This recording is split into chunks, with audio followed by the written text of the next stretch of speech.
אני זוכר את היום הזה. זה היה היום הראשון בבית ספר חדש. שהיינו ילדים. בסיומו, בכניסה, ביציאה, איך תרצה לקרוא לזה, חיכו 3 ילדים. זה היה מי שראה את עצמו הכי פופולרי, עם עוד 2 חברים שלו. והם התחילו להדות אבנים עליי. כאילו על איזה בעל חיים או משהו. קיצור, אתה יודע, אתה אומר לעצמך, אני לא מלשן, אני לא אלך למורה, אני פשוט לא אגיע יותר לכיתה.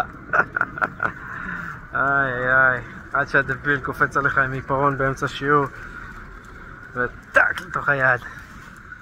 וגם אז שולחים אותך הביתה.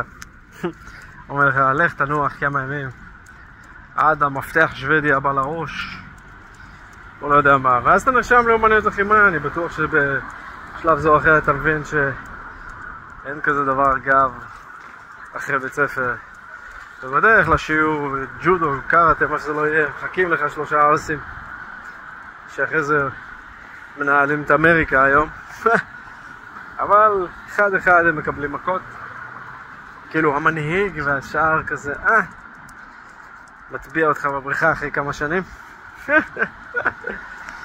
לא נורא, קצת מים, קצת כלור.